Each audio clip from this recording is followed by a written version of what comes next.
even sit in peace, 'cause all of these niggas be on you.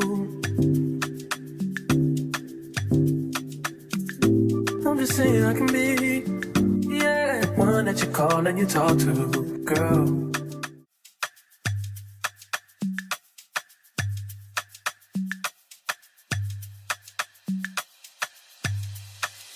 You can't even sit in peace, 'cause all of these niggas be on you.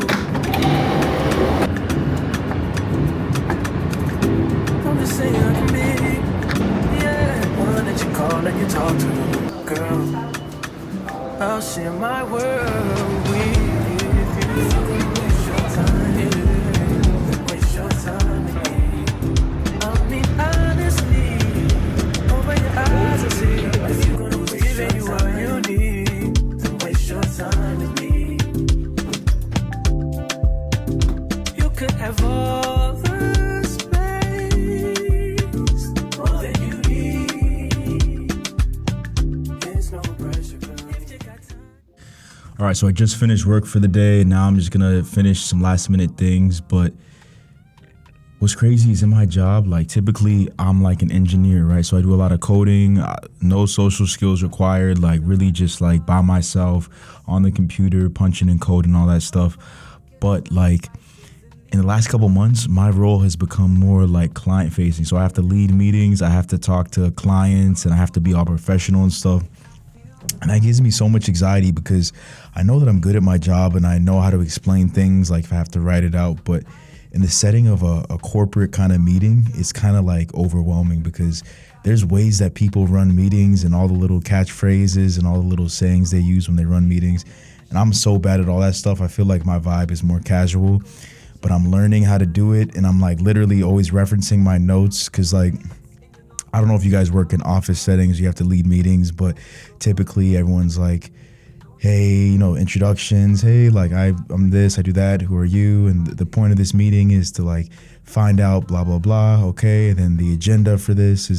And then is there any questions? Does that sound right? You got to manage the time and all that stuff. Like it's so stressful, especially when there's so many different people in there and it's like nerve wracking and stuff like that. But I'm working on leading meetings. And I feel like I got to be on point for them because if I'm not having a great day, I just feel like I don't know what to say. I don't know what I'm just so like, I'm definitely like a literal like engineer kind of direct, succinct person. I'll just be like, this is the problem for the issue and this is the way you can fix it. And yeah, that's what needs to be done.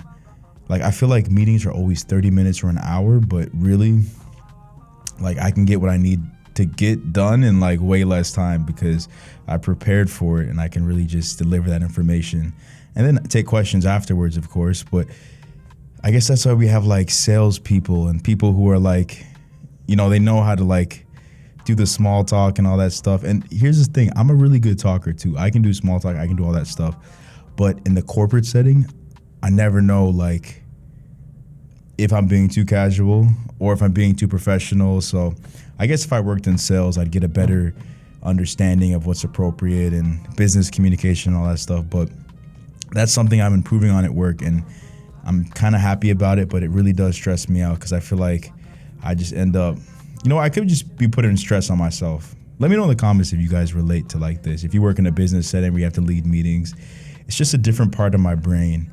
I already know that I'm a decent speaker, but just in those rigid, like corporate environments with everyone's using acronyms and stuff, sometimes it gets a little bit crazy. But yeah, that's my 2 cents on how work's been going lately. Other than that, things have been okay. I feel like ever since the new year started, been slammed with work, just been so busy with so much stuff. And it's kind of like a good thing in a way because like we're making the plan for the rest of the year of all the tasks that I have to do, but it's also very stressful. I find myself working on the weekends and stuff like Saturdays just so I can meet deadlines from Monday and Tuesday and stuff like that. So that's something I need to work on is really just managing things so I'm not working on weekends because that's not okay. I feel like there should definitely be like a good work-life balance for any job. Yeah, anyways, I'm going to finish up some few tasks here and then after head back home after.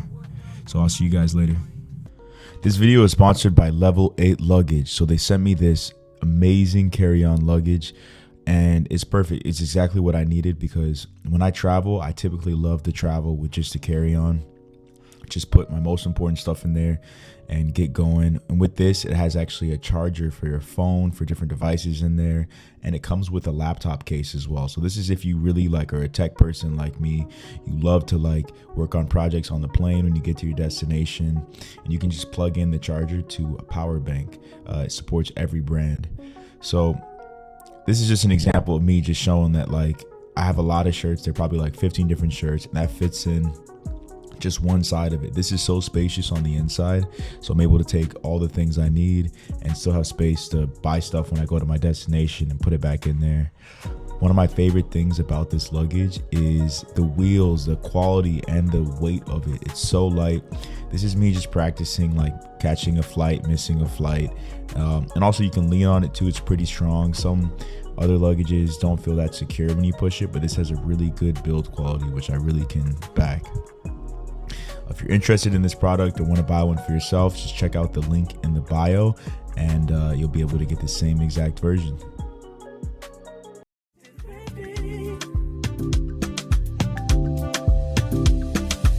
Don't close your eyes to get away. Bang my line and I'll arrange it. Beautiful girl, you're stainless. You'll be fine, I'll be painless, yeah. All I'm drinking is champagne. All you want is the same thing. If you're gonna waste your time, then waste your time with me. What's up, YouTube? Welcome back to another video. So happy to see you guys. I realize I talk too much with my hands when I look at footage, so I'm gonna try to keep my hand locked away, because I'm new to this. You know, I'm not supposed to be on camera. I'm a real life guy, but when you watch footage of yourself, you're like, okay, you do too much of this. Anyways, I want to talk about the story of how I got this apartment from my last apartment, even though in a previous video I did say that I couldn't move out because I wasn't finished my lease. So how did that happen, right? Really quick, too long, didn't read. My last place, in order to move out, I needed to pay 2 months rent to break the lease, which is a lot of money. My rent was $2,000 per month.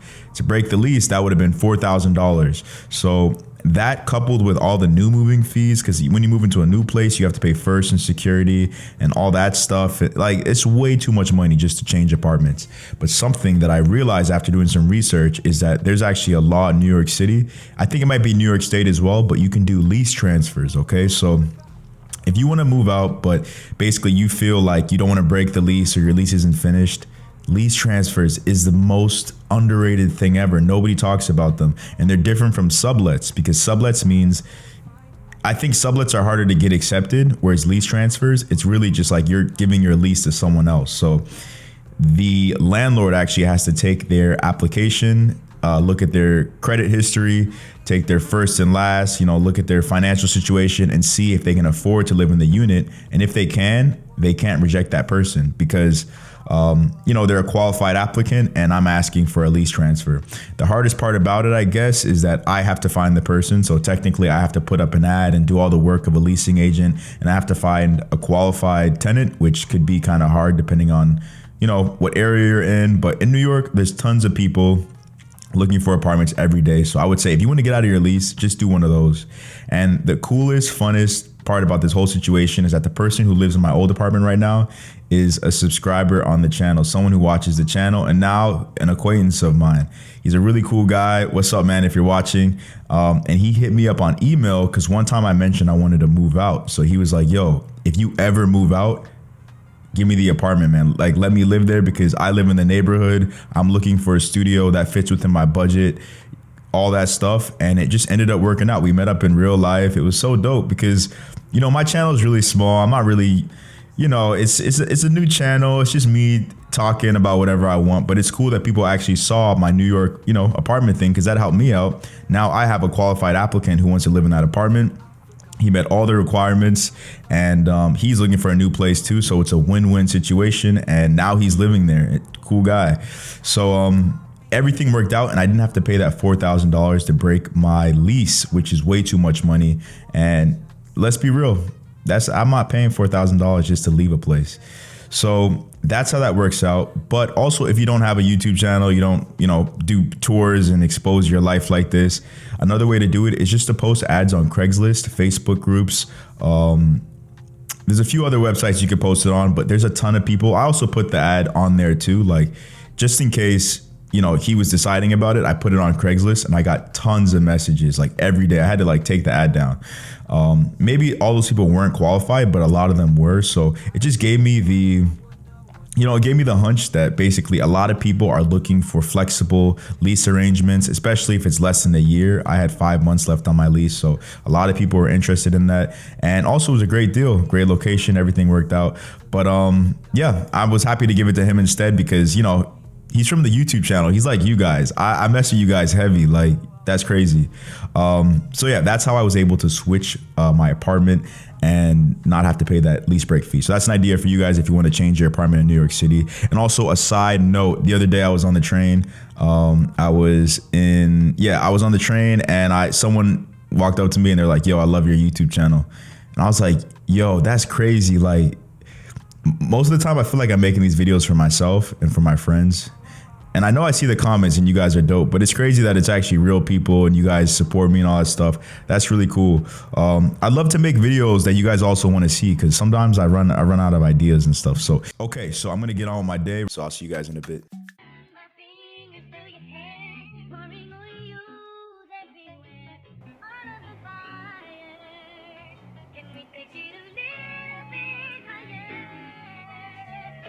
Set the tone when it's just me and you alone. You're lonely, alone.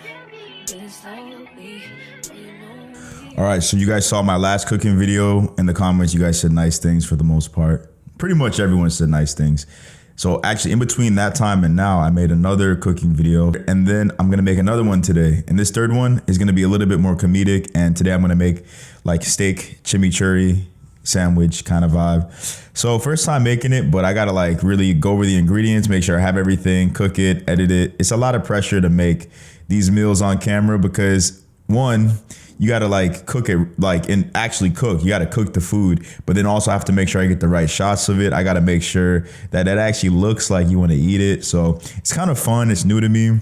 Along the way, I'm learning about different foods and ingredients and stuff. And now I'm starting to integrate that into my everyday diet. Cause before that, I kind of had like a bachelor diet. I kind of just had like chicken and potatoes every day, chicken and rice, kind of basic stuff, my main go-to meals. But this way it's allowing me to expand my horizons, buy some foods I wouldn't normally eat. Like I never really bought chimichurri or like made chimichurri from scratch, right? So I'm gonna learn how to do that today and then I'm gonna share it with you guys afterwards. So today's a very chill day. I'm not mad at the day at all. Like it's very sunny. That's another thing. These days in New York, like it's getting into fall and this is the weirdest thought ever that I had. And I've never had this thought before ever, but it's like, I kind of wish winter was a little bit longer because I do like the vibe of like hibernating, like being home all the time, just like having a lot of downtime to focus on things.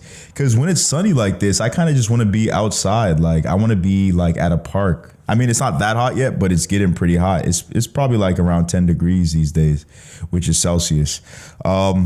Yeah, so gonna make these videos today. Just have a nice chill day, go to the gym, make some content, just get a bunch of stuff done that I needed to get done because last week and the beginning of this week, I've been so busy with work stuff, so many meetings, so many things I've been leading. So it's nice to just like focus on me today and focus on like my little creative pursuits, which is, making the TikToks, making these YouTube videos, and then also other personal stuff like going to the gym. And I think I might go to a thrift store today because I need to buy some new clothes. And I'm tired of giving all my money to Urban Outfitters. So yeah, maybe we'll get into fashion too. Anyways, I'm going to get into it. Thanks for sticking around and, stick around for what's to come later in the vlog. Cooking and filming, a difficult task, but somehow I managed to get it done. Not only was I cooking and filming, but I was doing background B-roll for this vlog. Like, why am I an overachiever in these situations? This video took so long to edit. I'm currently in the editing room, pulling my eyes out. But I'm glad it all came together and I appreciate you guys for watching. If you made it this far, then you're a real one and I mess with you. I really wanted to make something better, but I was like, you know what? The steak is out. Let's just make like a nice breakfast with food that I have in my kitchen, because that's a realistic situation for people, is to cook the food that they have in their house. So for this, today I'm doing a fridge clean out. It consisted of like sweet potatoes that I had, a little bit of arugula, spinach, some eggs, some toast with some butter. Pretty simple, but you know, a nice presentation. So I'm going to show you guys what the video looked like now.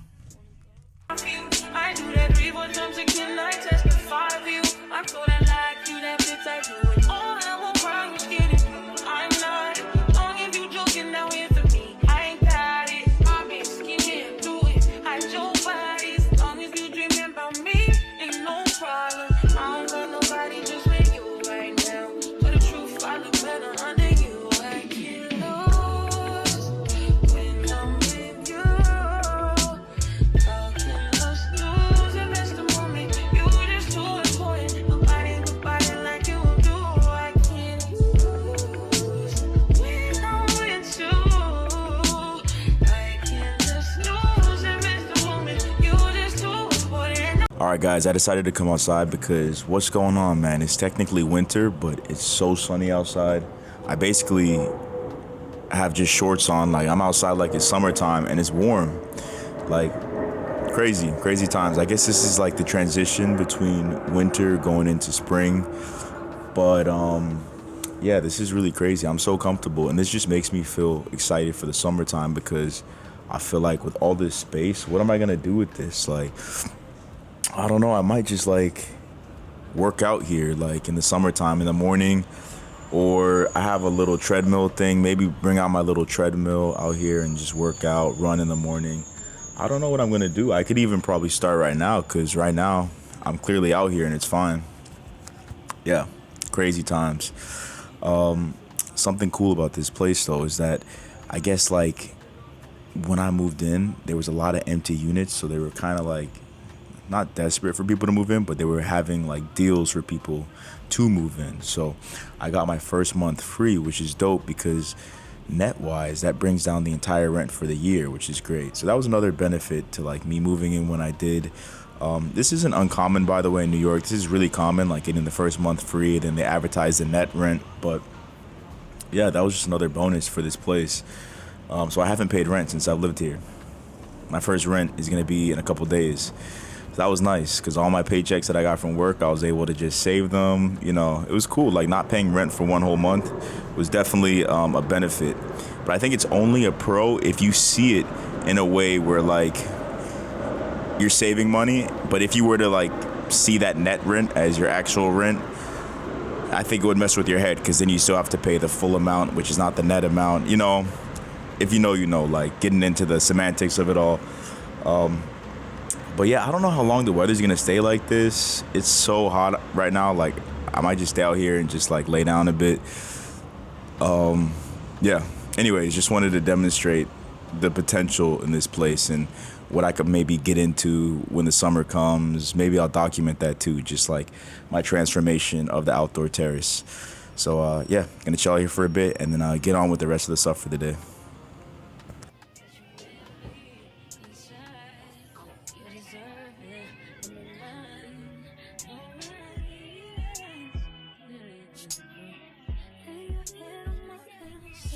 So this vintage store has everything you could ever want. It was so huge. It's like 4 different warehouse rooms all connected.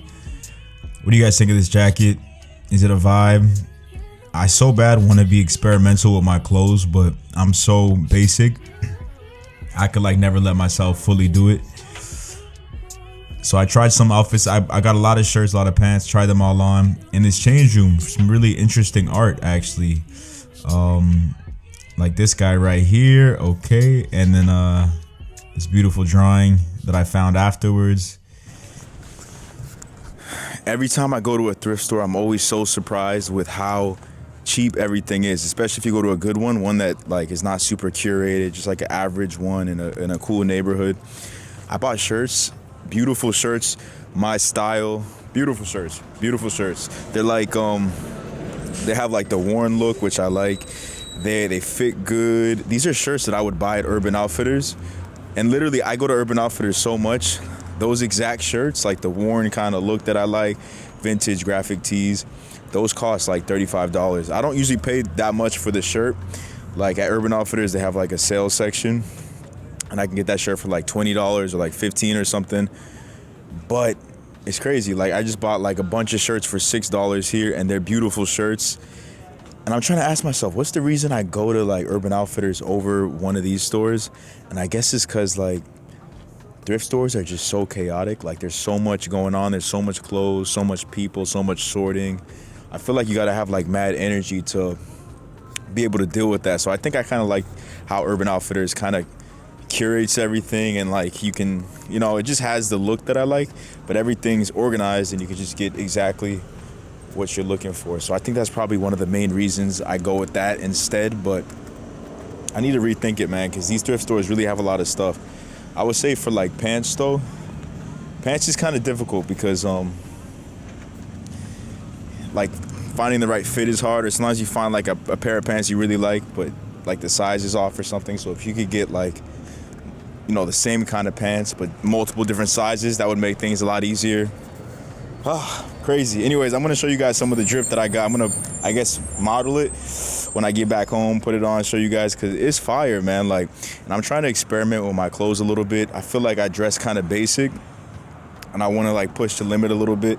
And even the stuff I bought is pretty basic still, but we're getting there. My main thing is comfort. I like being comfortable, because in the past I bought clothes that look good, but I didn't like how it fit. Like maybe the pants were a little bit too tight, or they like the shirts were a little bit, you know, it's like then I never end up wearing it. So I feel like for me, I gotta find the right fit, the right mix between basically comfort and style. And I don't want to go too baggy, too loose. I know that's in right now, but I just feel like, I kind of like showing my physique a little bit. I don't want to be just like a, you know what I mean? I feel like really baggy clothes looks good on super tall people. Like if you're like 6'3" with baggy stuff, it'll kind of hang off you. But if you're not 6'3", I feel like you gotta like balance it out a little bit. You know what I mean? So there's that. Anyways, gonna head home and try some of these things on.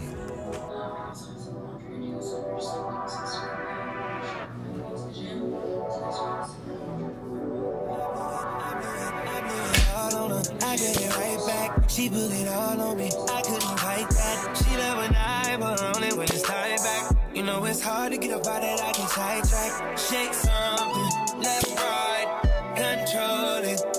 You know who the part of your horny, ride on it, green light me. Alright, so we're closing out the video, but before I left, I wanted to show you guys this contraption that I got. This is amazing.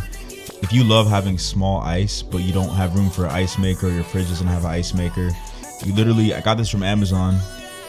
You have to first put hot water on it, and you'll see like ice already froze into these little compartments, and then you can just squeeze it out into a bucket or jar or something, and it creates little tiny ice cubes. So easy to use, so easy to extract the ice cubes. I feel like I'm selling this. This is not sponsored, but it's just amazing to have little ice when you make cocktails or have friends over. And filling it up is so easy. You just add water into the little cup thing, and then add this little plastic part that pushes all the water out from the middle so that it freezes along the sides. It's kind of funny. But yeah, thank you so much for watching, guys, and I'll see you in the next one.